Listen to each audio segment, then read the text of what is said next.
जी नमस्कार। Good morning, Radhe Radhe, जय श्री कृष्ण। क्या हाल चाल है आप लोगों के? कैसी चल रही है मेरे प्यारे बच्चों की तैयारियां? आरुषि शर्मा, शुभिका शेखावत, विश्वास, तनिष्का, नीतू, लोगरिया, सबको गुड मॉर्निंग, सबको राधे राधे, सबको जय श्री कृष्ण। सब अच्छे लोग हैं आप?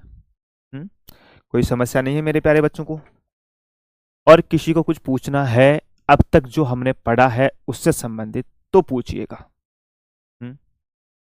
भाई अब तक जो पढ़ा है उसमें से किसी भी मेरे प्यारे मित्र को जो कुछ भी पूछना है वो पूछिएगा। निर्मला, आरुषि, विश्वास, पूजा, नीतू, सबको नमस्कार, सबको गुड मॉर्निंग, सबको राधे राधे, सबको जय श्री कृष्ण। तो लाइव क्लास खत्म होने से पहले ही अपने आप ही हट जाती है? नहीं यार, कोई कभी कभार वो हट जाए तो अलग बात है, वरना नहीं हटती है ना। हाँ, और बताओ। हम्म, शोभा, नेहा, नीतू, आकाश, श्वेता यादव, लगता है पहली बार आई है बालिका। ललित बागरी, नमस्कार जी। मीत चौहान, सौरभ, हेमराज। देखो, पिछली क्लास के अंतर्गत हम लोग आर्टिकल 44 कंप्लीट कर चुके थे, है ना, फंडामेंटल राइट्स के अंतर्गत। अब मैं बात बताऊं आप लोगों को, अब हम पढ़ेंगे आर्टिकल 15। आर्टिकल 15 से शुरू करने से पहले मैं एक चीज बताऊं आपको। आपने देखा होगा हमारा कॉन्स्टिट्यूशन है, उस कॉन्स्टिट्यूशन में हम लोगों को आरक्षण दे रखा है। क्या है? हम लोगों को आरक्षण दे रखा है। बिल्कुल जी साहब, आरक्षण दे रखा है। और ये जो आरक्षण है ये दो जगह है, तीन जगह आरक्षण दे रखा है। हमने आरक्षण तीन जगह दे रखा है। कहां कहां पर? एक आरक्षण हम लोगों ने दे रखा है शिक्षा के अंतर्गत, एक आरक्षण दे रखा है हम लोगों ने सरकारी नौकरी में, गवर्नमेंट जॉब में, सरकारी नौकरी में, और एक आरक्षण हम लोगों ने दे रखा है राजनीति में। एक आरक्षण दे रखा है हम लोगों ने राजनीति के अंतर्गत, है ना। तीन जगह हमने आरक्षण दे रखा है। बहुत बढ़िया। अब मैं अगर बताऊं आपसे कि साहब हमने शिक्षा में जो आरक्षण दे रखा है वो आरक्षण कहां दे रखा है, तो ये दे रखा है हमने आर्टिकल 15 के अंतर्गत। आर्टिकल 15 में। हमने सरकारी नौकरी में आरक्षण कहां दे रखा है, तो ये दे रखा है आर्टिकल 16 के अंतर्गत। हमने राजनीति में आरक्षण कहां दे रखा है, तो ये हमने मेरे प्यारे बच्चों आर्टिकल 330 से 334 तक उल्लेख कर रखा है। 333 तक 34 में तो बोला भाई कि ऐसा आरक्षण नहीं देंगे जिससे राज्य की राजनीति प्रभावित हो सकती है। ठीक है साहब, ये तीन जगह आरक्षण दे रखा है हम लोगों ने। हम लोग ये दो आरक्षण तो यहां फंडामेंटल राइट्स में पढ़ लेंगे, वो आरक्षण आगे पढ़ेंगे। अमूमन आप लोगों ने एक बात सुनी होगी, अमूमन आप लोगों ने एक बात सुनी होगी कि जो आरक्षण है वो 10 वर्षों के लिए ही है।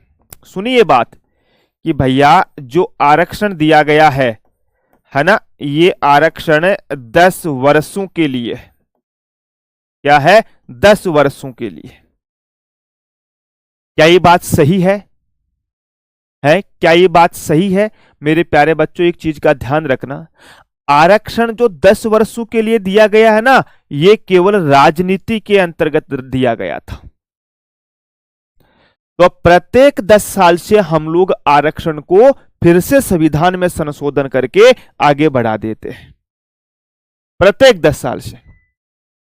जैसे अभी 2019 में आरक्षण समाप्त हो रहा था, तो हमने संविधान में संशोधन करके 10 साल के लिए फिर आरक्षण बढ़ा दिया। हमने फिर बढ़ा दिया। अब 2029 में फिर हम संशोधन करके आरक्षण को बढ़ा देंगे। और आपको पता होगा अभी हमने 106वां संविधान संशोधन किया है, जो भारत का अंतिम संविधान संशोधन है, जहां पे हमने महिलाओं को आरक्षण भी दिया है। आपको पता होगा भारत की राजनीति में महिलाओं को जो आरक्षण था वो केवल और केवल पंचायती राज में था। इसके अलावा कहीं पर महिलाओं को आरक्षण का उल्लेख नहीं किया गया था। चाहे मोदी जी हो, चाहे उससे पहले कांग्रेस की सरकार सोनिया जी हो, हर राजनीति में ये एक मुद्दा जरूर होता था, राजनीतिक मुद्दा, कि भाई हम महिलाओं को आरक्षण देंगे, हमारी सरकार आएगी तो महिलाओं को आरक्षण देंगे। लेकिन मेरे प्यारे बच्चों, महिलाओं को जो आरक्षण है वो कभी नहीं दिया गया। ठीक है साहब, अब हम बात करेंगे सबसे पहले आर्टिकल 15 के बारे में।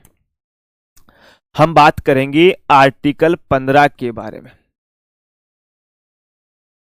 ठीक है, आर्टिकल 15 के अंतर्गत हम आर्टिकल 15(1), 15(2), 15(3), 15(4), 15(5) और 15(6) तक पढ़ेंगे मेरे दोस्त, है ना। 15(6) तक पढ़ेंगे। तो सबसे पहले 15(1) पढ़ते हैं हम लोग। सबसे पहले आर्टिकल 15(1) देखते हैं, और इसमें एक बात बोली गई है ना। शब्दों के ऊपर फोकस करना मैंने कल भी बोला था और मैं आज भी बोल रहा हूं कि मैं एक एक वर्ड का अर्थ बताऊंगा और वो एक एक वर्ड आपको याद होना चाहिए, है ना। तो इसमें बोला गया है कि राज्य के द्वारा नागरिकों के साथ, है ना, राज्य के द्वारा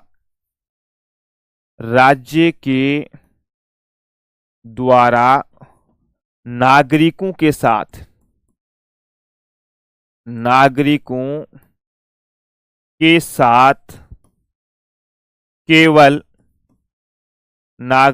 साथ केवल धर्म,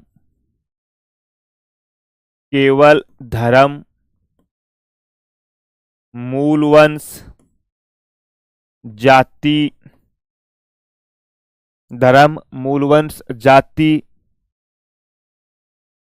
लिंग व जन्म स्थान के आधार पर भेदभाव नहीं किया जाएगा। जन्म स्थान के आधार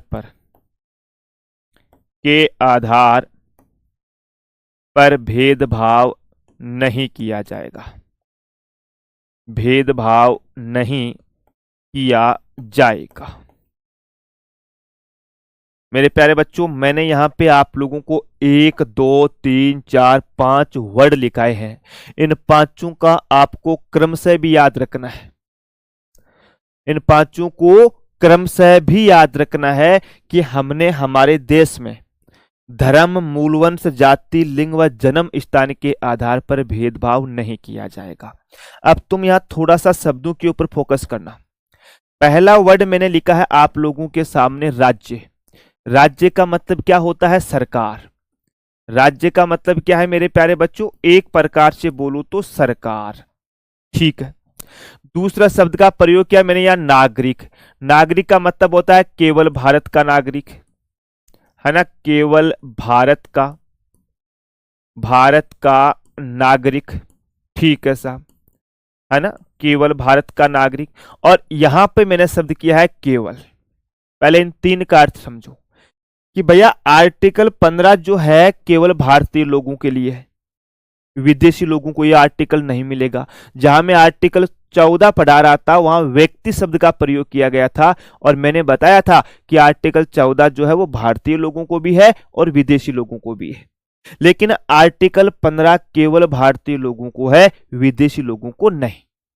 और हमने बोला कि केवल 1, 2, 3, 4, 5 के आधार पर भेदभाव नहीं किया जाएगा, यानी इनके आधार पर भेदभाव नहीं किया जाएगा, अन्य आधार पर भेदभाव किया जा सकता है।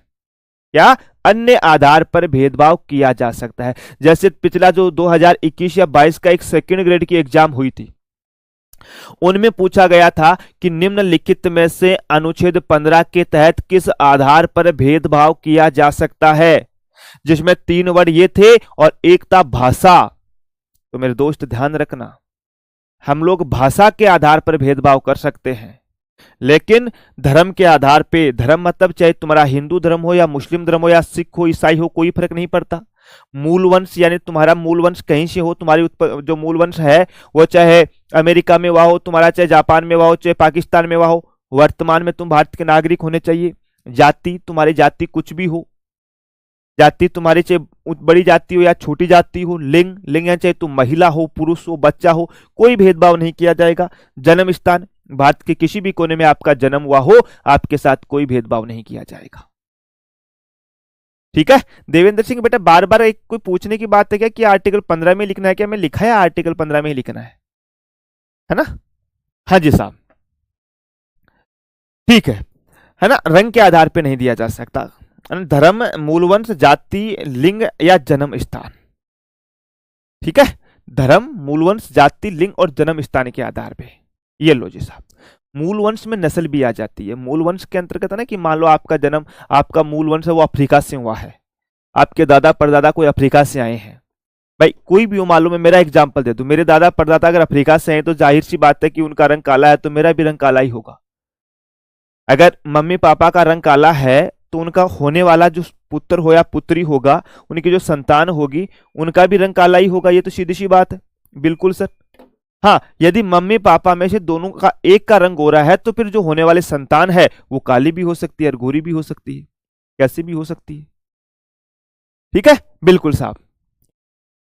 हाँ जी, तो इनके आधार पे हम लोग भेदभाव नहीं कर सकते। अब हमने 15(2) लिखा, अब हमने आर्टिकल 15(2) लिखा।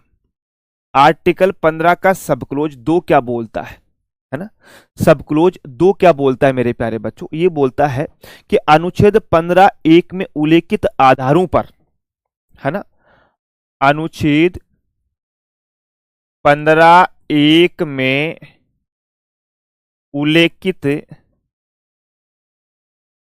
उल्लेखित आधारों पर, यानी जो 15(1) में जो लिखा है, उल्लेखित आधारों पर राज्य नागरिकों के साथ मेरे प्यारे बच्चों, नागरिकों के साथ किसी शब्द लिखना, एक बार फिर मैं एक एक अर्थ बताऊंगा। किसी दुकान,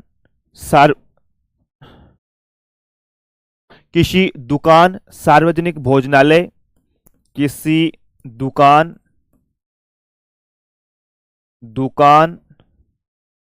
सार्वजनिक भोजनालय,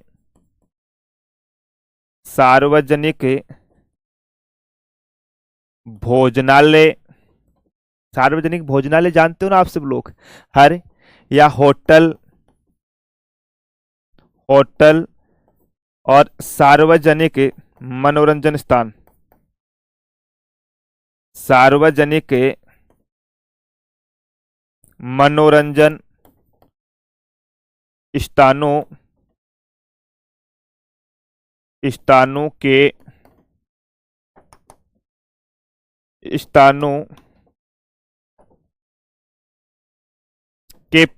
के प्रवेश में तथा, है ना, लिखना एक बार, एक एक चीज का अर्थ मैं फिर बताऊंगा, के प्रवेश में तथा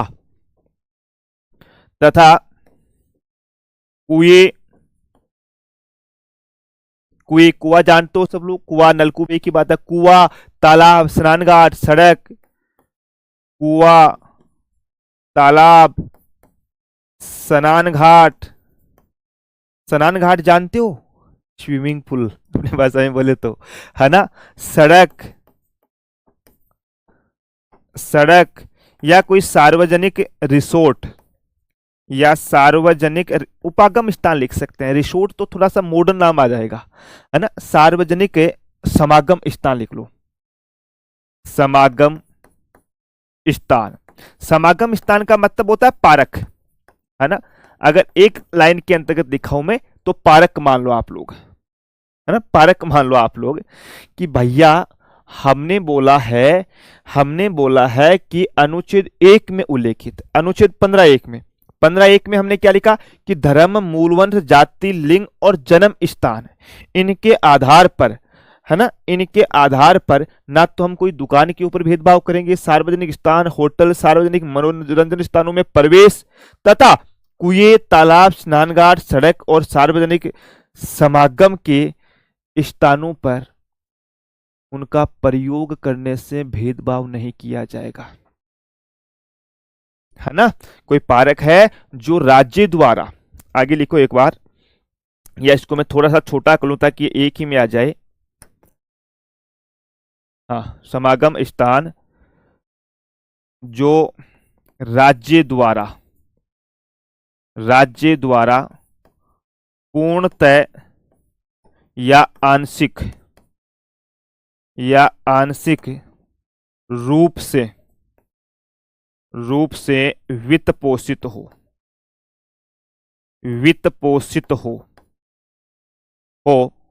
उनके उपयोग या प्रयोग में भेदभाव नहीं किया जाएगा।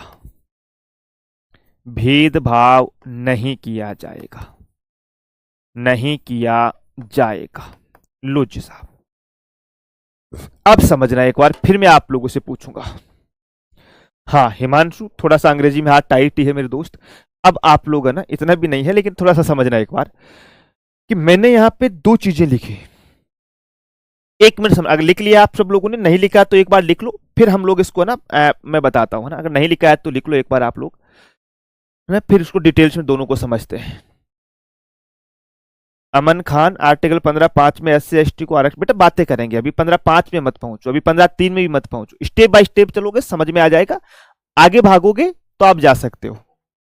देखो, हमने सबसे पहले बोला कि साहब हमारी जो सरकार है वो केवल भारत के लोगों के साथ केवल इस आधार पे भेदभाव नहीं करेगी। ठीक है साहब। अब दिमाग में आता है कि साहब भेदभाव कहां नहीं करेगी? भाई भेदभाव कहां नहीं करेगी, यहां तो हमने हमारी सरकार के लिए बोल रखा है, तो सरकार बोलती है कि साहब कोई भी दुकान, अब आप कोई सरकारी दुकान पे गए, सरकारी, ये सार्वजनिक होनी चाहिए दोस्तों, ऐसा नहीं कोई प्राइवेट आदमी है वो अपनी पर्सनल दुकान है वो आपको देगा नहीं देगा। अब कोई सार्वजनिक दुकान है, उस पर आप गए, आपने बोला कि साहब मुझे चीनी चाहिए, मुझे चाय चाहिए, मुझे ये कपड़े चाहिए, तो वो आपको इस आधार पे कभी मना नहीं करेगा कि तुम्हारी जाति ये है, तुम्हारा रंग ये है, तुम यहाँ के नहीं हो, तुम्हारा ये धर्म है, वो धर्म है। इस प्रकार का कहीं पर उल्लेख नहीं किया गया।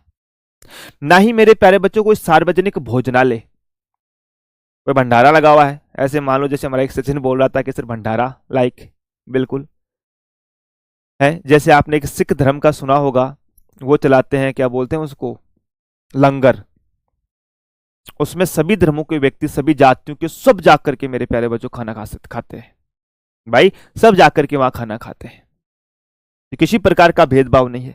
कोई होटल, कोई सार्वजनिक मनोरंजन स्थान, मनोरंजन मतलब कोई, हाँ लेकिन इन चीजों का एक ध्यान रखना, ये सब चीजें सार्वजनिक होनी चाहिए, जो सबके लिए प्रयोग होनी चाहिए। ऐसा नहीं कि एक 5 स्टार होटल है, मुंबई की ताज होटल है या कहीं की भी ताज होटल है, अब तुम तो बोलोगे साहब हम तो ताज होटल के अंतर्गत गए थे और हमें तो अंदर प्रवेश ही नहीं करने दिया, हमारे रणजीत सर ने बताया था कि किसी के साथ कोई भेदभाव नहीं किया जाएगा। तो रणजीत सर ये नहीं बता रहा कि तुम किसी भी होटल में जाकर के घुस जाओ, रणजीत सर ये बता रहे हैं कि यह होटल सार्वजनिक होनी चाहिए, मतलब जनता के हितों के लिए होनी चाहिए। ठीक है साहब। फिर आता है सार्वजनिक मनोरंजन स्थान, हो गया, इनमें प्रवेश में, इन चीजों में तो प्रवेश हो गया, तथा कुआं, तालाब, स्नानघाट, सड़क, सार्वजनिक समागम स्थान। कुआं, तालाब, स्नानघाट, पहले 3 वाले सुनो दोस्तों। आज से मैं अगर 50-60 साल पहले की बात करूं, आपको पता होगा कि सार्वजनिक जो कुआं होता था, अब तो लाइट बिजली वगैरह बहुत कुछ आ गई। हमारी दादी कहानी सुनाती थी कि बेटा हमारे गांव में जो गवाई कुआं था, जो सार्वजनिक कुआं था, वहां से सब पानी भर के लाते थे घड़ों से। तो क्या होता था, जो नीची जाति के लोग हैं या कोई अलग धर्म के लोग हैं, उन लोगों को वहां से पानी नहीं भरने दिया जाता था।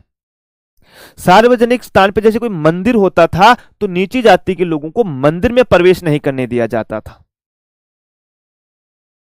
भाई, मंदिर में प्रवेश नहीं करने दिया जाता था। कोई नहाने का स्थान हो, वहां पे उन लोगों को नहीं नहाने दिया जाता था कि तुम तो गरीब हो, तुम तो काले हो, तुम तो इस धर्म के हो, तुम्हारी तो ये जाति है। या कोई सड़क है जो सार्वजनिक बनाई है, हमारे मोदी जी ने या हमारे भजनलाल जी ने सड़क बनाई है, तो वहां पे हम ऐसा नहीं कह सकते कि देखो साहब ये तो भजनलाल जी शर्मा ने बनाई है, तो इस पे तो केवल ब्राह्मण चल पाएंगे, या ये तो इन्होंने चलाई इस पे केवल राजपूत चल पाएंगे, या ये इन्होंने बनाया इस पे केवल जाट चल पाएंगे, या इन्होंने बनाया इस पे केवल गुजर चल पाएंगे, या इन्होंने बनाया तो ये केवल SC/ST चल पाएंगे। नहीं, वो सड़क हम सबके लिए है, वो सड़क हम सबके लिए है मेरे प्यारे बच्चों।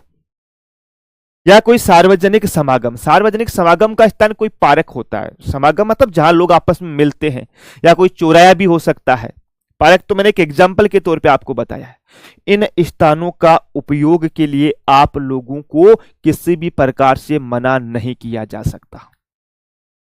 अब आपने एक चीज नोट की कि आर्टिकल 15(1) जो है ना, ये तो केवल राज्य के लोग, राज्य के खिलाफ है, यानी सरकार भेदभाव नहीं करेगी। और आर्टिकल 15(2) है, ये सरकार और नागरिकों दोनों के खिलाफ है मेरे प्यारे बच्चों। तो एक लाइन स्टार लगा करके लिखो कि अनुच्छेद 15(1), अनुच्छेद 15(1) केवल राज्य के खिलाफ है, केवल राज्य के खिलाफ है या राज्य के विरुद्ध है, राज्य के विरुद्ध है। तथा अनुच्छेद 15(2) राज्य व नागरिकों, राज्य व नागरिकों दोनों के विरुद्ध है, दोनों के विरुद्ध है, अगेंस्ट है, विरुद्ध है। यानी ये भेदभाव, यानी ये भारतीय नागरिकों के साथ भेदभाव नहीं कर सकते, भारतीय नागरिकों के साथ भेदभाव नहीं कर सकते, भेदभाव नहीं कर सकते, नहीं कर सकते। ना तो कोई राज्य मतलब हमारी नहीं कर सकते, या तो ना तो हमारे सरकार कर सकती है और ना ही कोई व्यक्ति कर सकता है। आर्टिकल 15(1) और 15(2) क्लियर है? किसी मेरे दोस्तों कुछ पूछना है?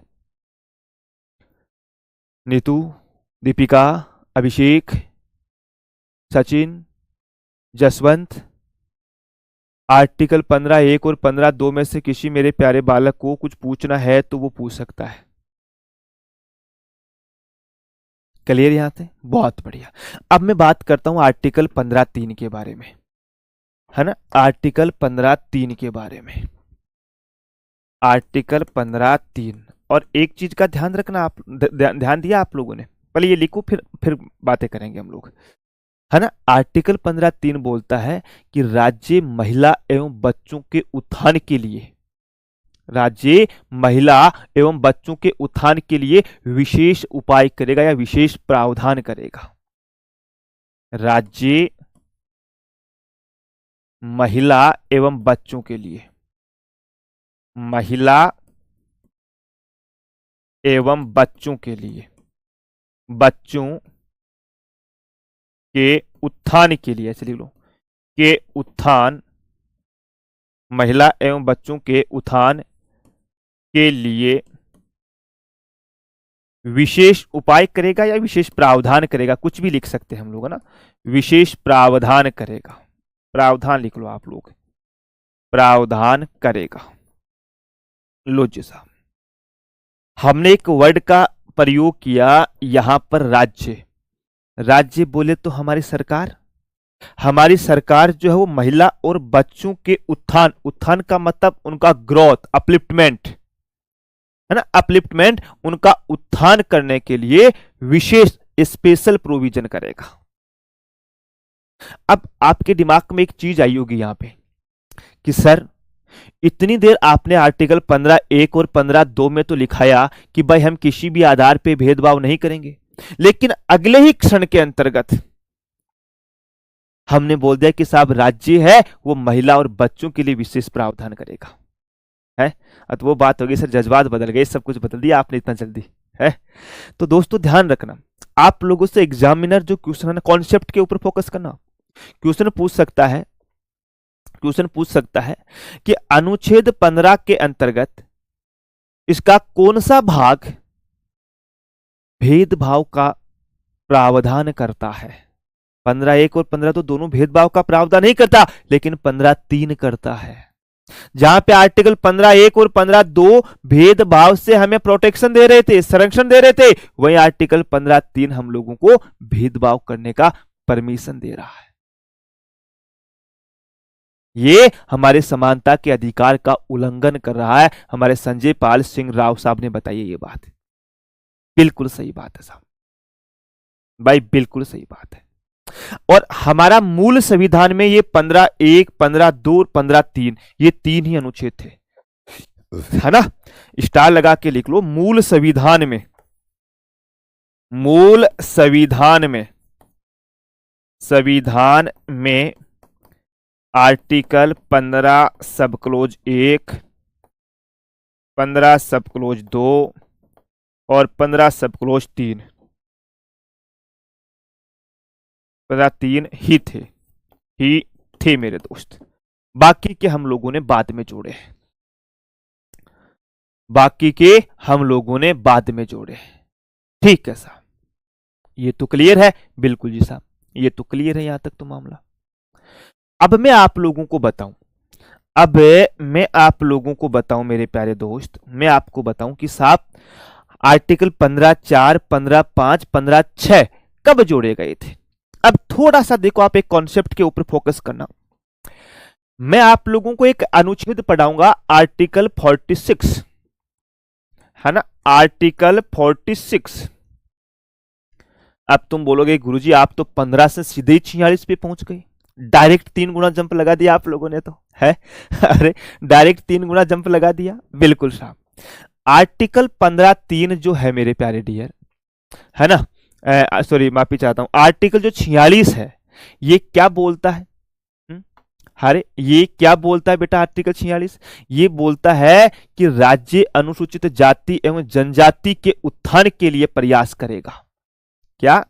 राज्य एससी व एसटी, एससी व एसटी अनुसूचित जाति व जनजाति के उत्थान के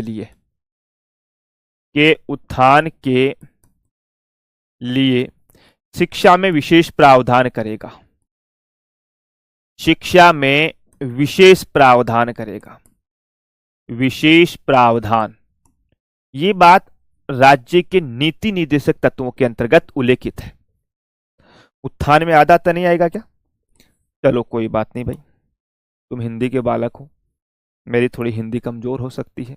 उत्थान के लिए, ठीक है भाई, उत्थान के लिए है, वो काम करेंगे। बोला ठीक है मालिक, कीजिएगा, है भाई कीजिएगा, भाई कीजिएगा, मना कौन करता है साहब, उत्थान कीजिएगा, है जो भी करना है। अब हुआ क्या मेरे प्यारे बच्चों, इस अनुच्छेद को लागू करने के लिए मद्रास सरकार ने, इस आर्टिकल को लागू करने के लिए मद्रास सरकार ने एससी एसटी को मेडिकल व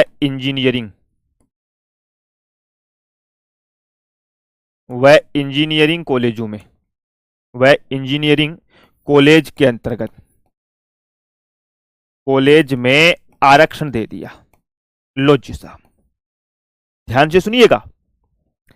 हुआ क्या कि भैया राज्य आर्टिकल 46 में ये बात लिखी गई है और इस आर्टिकल को आधार बना करके मद्रास जो सरकार है उन्होंने वहां पे एससी एसटी को मेरे प्यारे बच्चों इंजीनियरिंग और मेडिकल कॉलेज के अंतर्गत आरक्षण दे दिया। अब एक लड़की थी चंपकम नाम से, वो ऊंची जाति से थी, उस लड़की के मेडिकल कॉलेज में नंबर थे अच्छे, उसका मेडिकल कॉलेज में सिलेक्शन हुआ नहीं।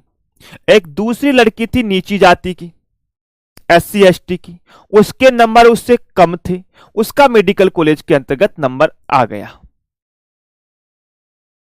है ना, उनका मेडिकल कॉलेज में मतलब शामिल कर लिया उसको। अब उसको पूछा कि साहब आपने मेडिकल कॉलेज में एससी एसटी की लड़की को कैसे शामिल किया? तो मद्रास सरकार ने बोला कि साहब हमने आरक्षण दिया है। भाई हमने आरक्षण दिया है। तो मेरे प्यारे बच्चों एक केस आया था चंपकम दोराईजन, चंपकम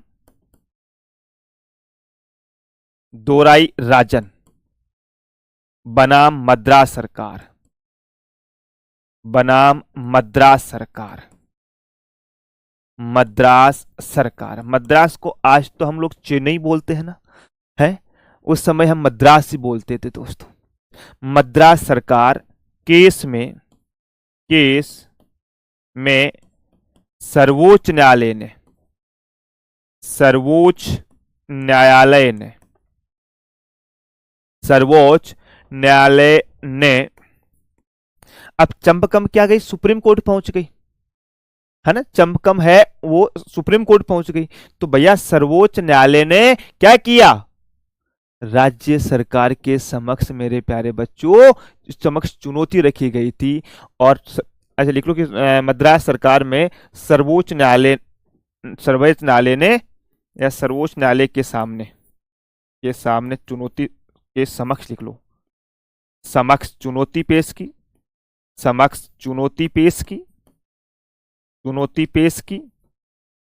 की और सर्वोच्च न्यायालय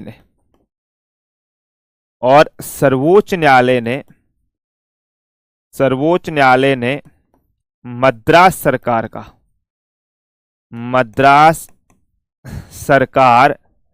का निर्णय खारिज कर दिया कि साहब आप इस लड़की को आरक्षण नहीं दे सकते। खारिज कर दिया यानी असंवैधानिक कर दिया, यानी असंवैधानिक, आपने ये गलत तरीके से दिया है, असंवैधानिक घोषित कर दिया। लो जी साहब, हमने बोला आर्टिकल 46 में SC ST के उत्थान के लिए शिक्षा में विशेष प्रावधान करने के लिए मद्रास सरकार ने SC ST को मेडिकल कॉलेज और इंजीनियरिंग में आरक्षण दिया।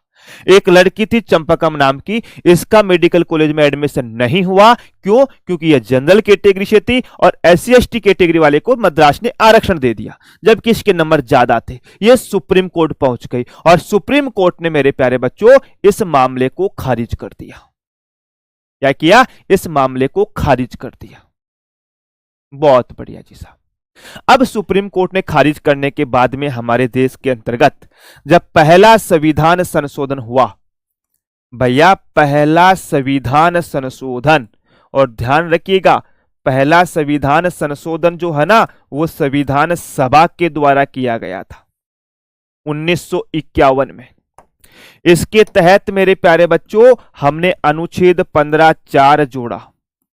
इसके तहत हमने अनुच्छेद 15(4) जोड़ा। और 15(4) क्या बोलता है? 15(4) बोलता है कि राज्य सामाजिक एवं शैक्षणिक रूप से, क्या बोलता है कि राज्य सामाजिक एवं शैक्षणिक रूप से, सामाजिक एवं शैक्षणिक रूप से,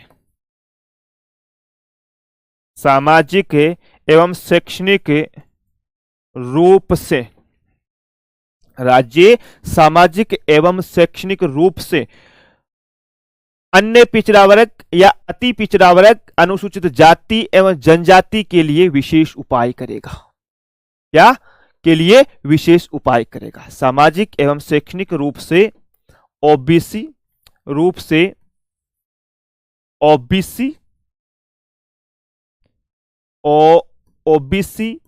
SC व ST के उत्थान के लिए विशेष उपाय करेगा या विशेष प्रावधान करेगा? विशेष उपाय करेगा। लो जी साहब, ये बात हमने 15(4) के अंतर्गत ऐड की थी, यानी कि हमने शैक्षणिक संस्थानों के अंतर्गत आरक्षण की पहली बार अगर बात की तो वह आर्टिकल 15(4) के अंतर्गत ऐड की हमने। अब यहां पर एक चीज आती है, हमने एक ओबीसी वर्ड लिखा है कि साहब ओबीसी के अंतर्गत कौन कौन आते हैं। उस समय ओबीसी को परिभाषित नहीं किया गया था। हमारे भारत के संविधान में पिछड़ा वर्ग को कहीं परिभाषित किया ही नहीं है। तो एक आर्टिकल 340 आता है जिसमें राष्ट्रपति को पिछड़ा वर्ग की पहचान करने के लिए एक आयोग का गठन करने का अधिकार है। वो मैं आपको आर्टिकल 16(4) पढ़ाऊंगा, वहां बताऊंगा, यहां नहीं लिखाऊंगा। तो कुछ मेरे प्यारे बच्चे बोल सकते हैं कि साहब आपने आयोग के बारे में बताया ही नहीं। मैं काका कालेलकर आयोग भी वहीं बताऊंगा जो 1953 में सबसे पहला बना था, और फिर 1979 में जो बीपी मंडल, बिंदेश्वरी प्रसाद मंडल है, वो भी हम वहीं बताएंगे। तो ध्यान से सुनिएगा। 15(4) बोलता है कि सामाजिक एवं शैक्षणिक रूप से जो कमजोर लोग हैं, ओबीसी एससी एसटी के उत्थान के लिए विशेष उपाय करेगा। कौन? राज्य, मेरे प्यारे बच्चों। ठीक है ना। देखो तुम लोगों ने मेरे से यहां गलती करवाई, उत्थान में तयादा आता है। मैं सोचा यार आप लोग ऐसे कैसे बता सकते हो, है तुम तो हिंदी के विद्यार्थी हो, हिंदी वाले विद्यार्थी गलती कैसे कर सकते हैं? अब बता दो 15(4) के अंतर्गत कुछ पूछना है किसी को? है? अरे 15(4) में किसी मेरे बालक को कुछ पूछना है? फिर क्या हुआ, मामला चलता गया। अब हमने यहां पे उत्थान के लिए विशेष उपाय करेगा, हमने ऐसा स्पेशल नहीं लिखा था कि भाई मेडिकल कॉलेज, इंजीनियरिंग कॉलेज है, उन सब में आरक्षण मिलेगा। ये बात हमने खुल करके नहीं बोली थी। तो दोस्तों जब यूपीए सरकार आई 2004 के अंतर्गत, कांग्रेस की सरकार बनी थी, कांग्रेस और यूपीए, यूपीए दोस्तों एक अलायंस है ना, एक अलायंस है। जैसे कांग्रेस से संबंधित जितनी भी पार्टियां उनको यूपीए कहते हैं, अब उसका नाम बदल करके इंडिया कर दिया है, इंडी गठबंधन जिसको बोलते हैं। और बीजेपी से संबंधित जितनी भी पार्टियां, वो एक गठबंधन है, उसको एनडीए बोला जाता है। ठीक है साहब। तो हमने क्या किया, आर्टिकल 15(4) में केवल एक कहते हैं ना कि साधारण सामान्य शिक्षा के अंतर्गत हमने आरक्षण की बात की थी। अब मेरे प्यारे बच्चों फिर आंदोलन हुए और फिर हम लोगों ने 93वां संविधान संशोधन किया। फिर हम लोगों ने 93वां संविधान संशोधन किया, संविधान संशोधन 2005, संशोधन 2005। और इस संविधान संशोधन के तहत मेरे प्यारे बच्चों हमने क्या बोला कि राज्य, इसके तहत हमने आर्टिकल 15(5) जोड़ा, 15(5) जोड़ा। और इसमें हमने बोला कि राज्य सामाजिक एवं शैक्षणिक रूप से, राज्य सामाजिक एवं शैक्षणिक रूप से, सामाजिक एवं शैक्षणिक रूप से एवं शैक्षणिक रूप से कौन कौन सा? ओबीसी एससी एसटी, है ना, ओबीसी एससी और एसटी। अभी तक दोस्तों ओबीसी डिफाइन नहीं है, ध्यान रखना। ओबीसी में कौन आएगा अभी तक नहीं है मेरे प्यारे बच्चों। इन तीनों को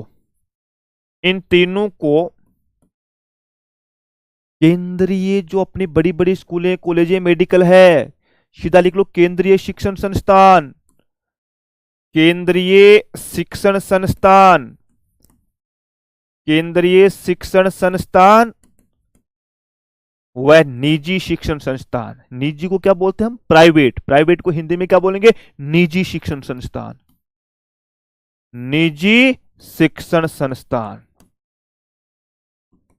निजी शिक्षण संस्थान। ठीक है साहब। मैं प्रवेश, भैया आर्टिकल 15(4) में हमने बोला कि राज्य सामाजिक एवं शैक्षणिक रूप से ओबीसी एससी एसटी को केंद्रीय शिक्षण संस्थान और निजी शिक्षण संस्थानों के प्रवेश में विशेष छूट दी जाएगी। शिक्षण संस्थान के प्रवेश में विशेष छूट दी जाएगी। लो जी साहब, विशेष छूट दी जाएगी। लो जी, है ना।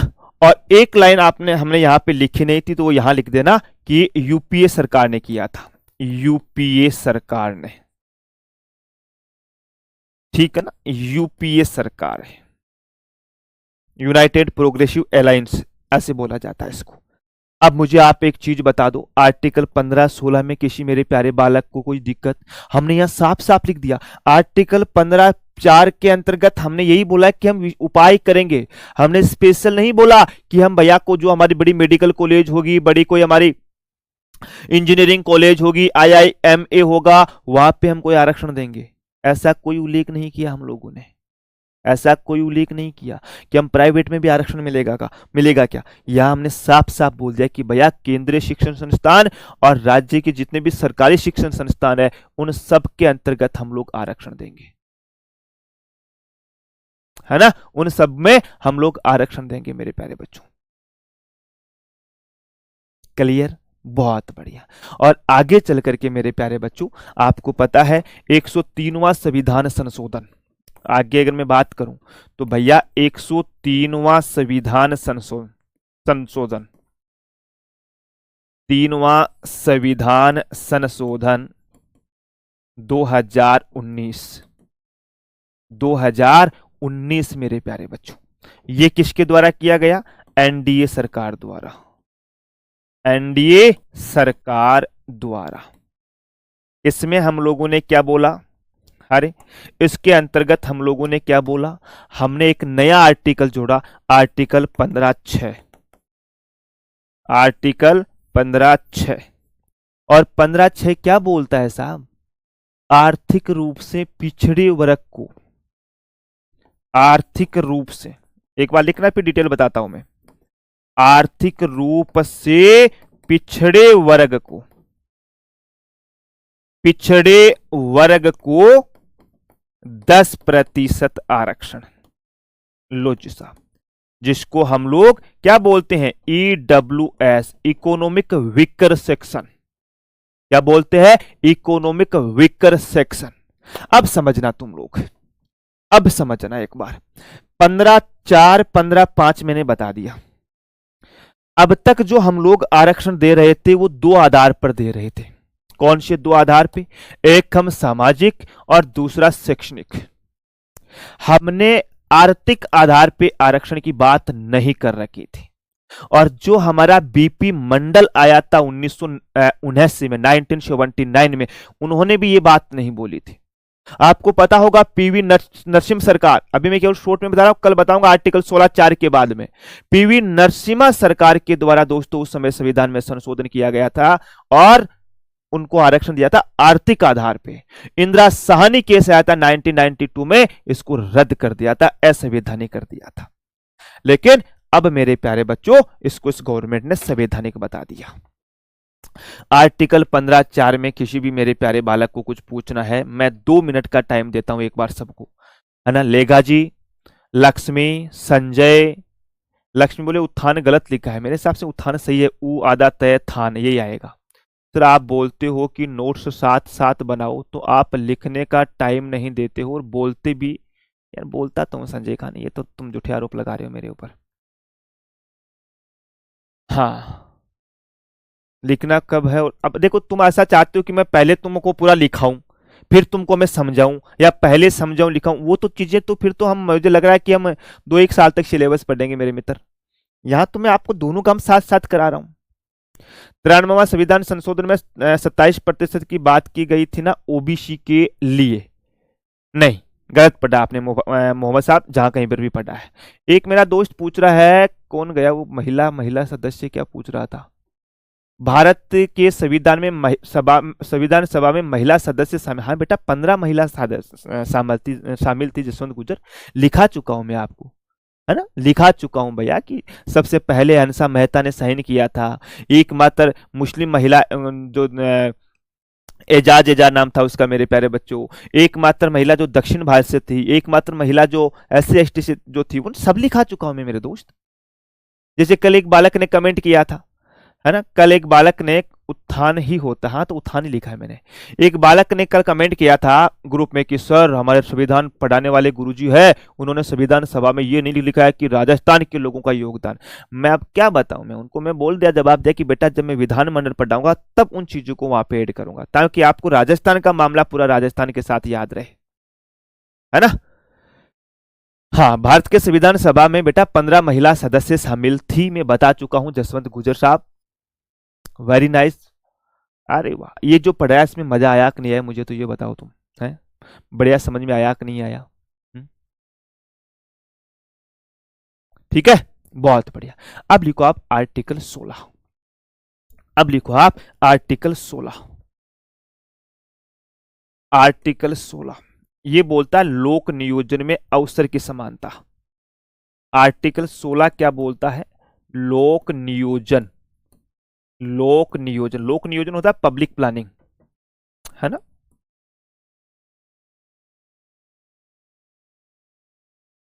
पब्लिक प्लानिंग, प्लानिंग की मीनिंग सही है क्या देखना। लोक नियोजन में अवसर की समानता।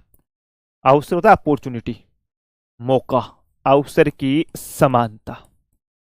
लो जी साहब, लोक नियोजन में अवसर की समानता, समझे? हाँ बेटा संजय पाल, ये जो मैं 1991 1992 कल 16/4 में एक बहुत सुंदर कहानी सुनाऊंगा आपको आरक्षण की, मजा आ जाएगा, आप टेंशन मत लीजिएगा, वो बातें हम कल करेंगे, आज नहीं, है ना? आज नहीं, कल करेंगे हम लोग। अब देखो, लोक नियोजन में अवसर की समानता, इसका मतलब क्या है? इसका मतलब यह है कि भैया कोई भी हमारी सरकारी नौकरी होगी, है ना?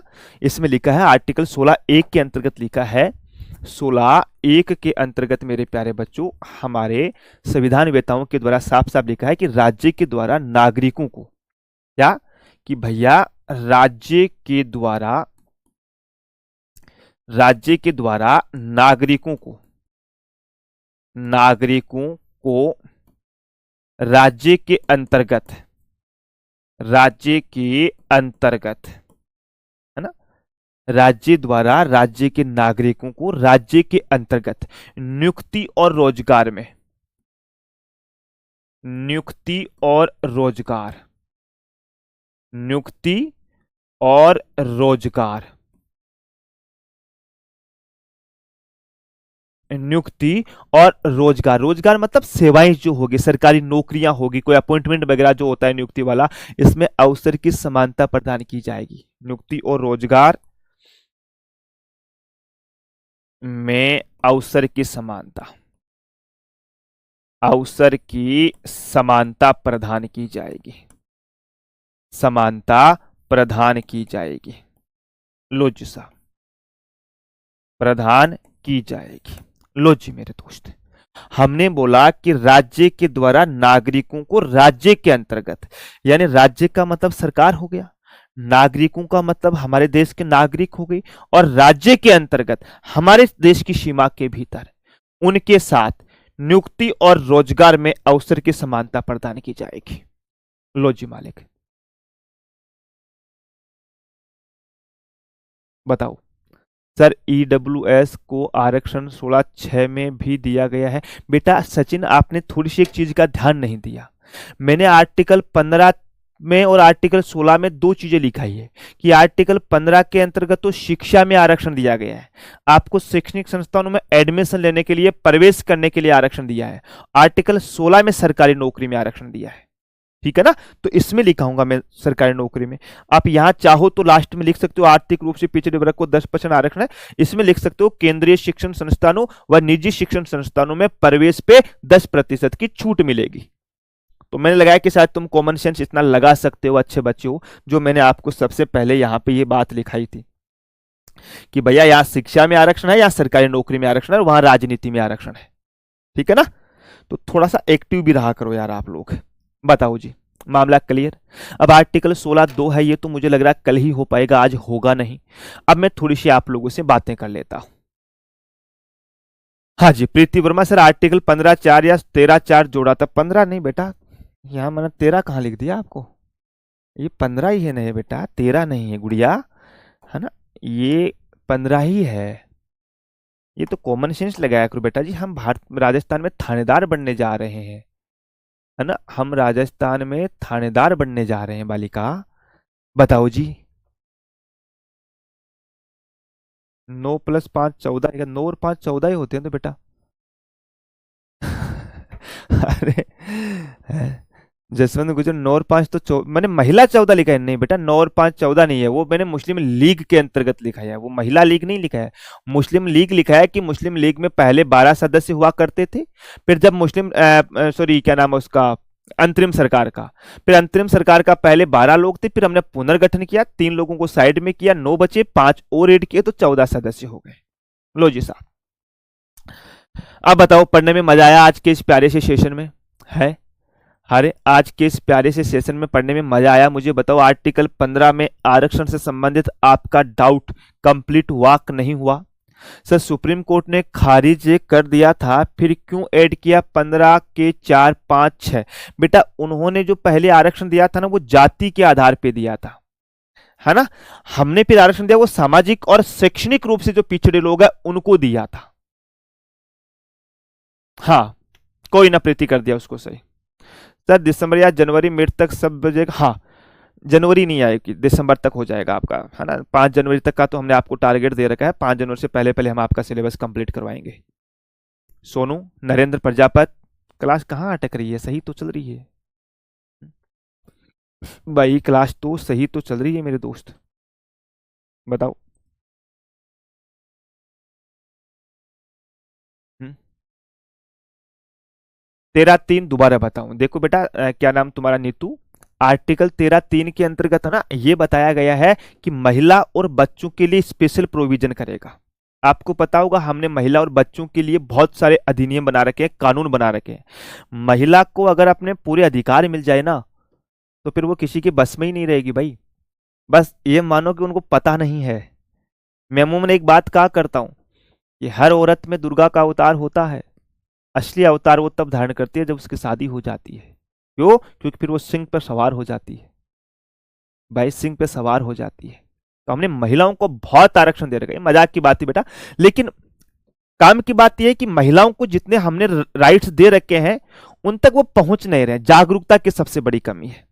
एक अधिनियम है घरेलू हिंसा अधिनियम, आपको पढ़ाऊंगा मैं शायद, घरेलू हिंसा अधिनियम। अगर वो अधिनियम उस एक्ट का महिला अगर पूरा सदुपयोग करेगा ना, मेरे प्यारे बच्चों, आदमी की हिम्मत नहीं कि महिला की तरफ वो ऊंची आवाज में बात कर ले। हमारे संजय जी बातें बोले कि सर आरक्षण देश को दोबारा है, अच्छा नॉलेज वाला पीछे रह जाता है, फिर बोलते हो नहीं नहीं ऐसी बात नहीं है बेटा संजय कुमार, आरक्षण बहुत जरूरी है हमारे देश के अंतर्गत। आज हमारा देश अगर इस प्रकार से प्रगति कर रहा है तो सबको समान मौका मिल रहा है तभी कर रहा है ना। ये आप गलत सोच रहे हो। 15(5) के अनुसार निजी होटल्स में नहीं मिलेगा आपको। पूनम कहां तुम जाकर के ताज होटल में जाकर बोलोगे लाओ भाई हमारे लिए ये काम करो? केवल सार्वजनिक होटल्स के अंतर्गत है ना। हाँ लेकिन आप निजी होटल में जाओ, पैसे दे करके जा सकते हो। आप पैसा दे रहे हो तो आपको इस आधार पे बाहर नहीं करेगा कि तू भग जा, तू गरीब है, मैं तुम्हें खाना नहीं खिलाऊंगा। ऐसा नहीं करेंगे आपके साथ। सर टेस्ट कब से शुरू होगा? देखो सौरभ, मैंने शायद आपको कल बताया था, टेस्ट सीरीज आपकी 2 प्रकार से शुरू होगी। एक तो फ्री वाला टेस्ट होगा और एक पेड टेस्ट होगा, जिसमें आपसे मात्र 149 रुपए लेंगे, मात्र 149, यानी एक टेस्ट के 3 रुपए, एक टेस्ट के 3 रुपए, 30 टेस्ट मिलेंगे आप लोगों को। चलो चलता हूं मैं अब, है ना। कल मिलूंगा आप लोगों से, तब तक के लिए स्वास्थ्य का ध्यान रखना, बड़ों का सम्मान करना, छोटों से प्रेम करना। जय हिंद, जय भारत।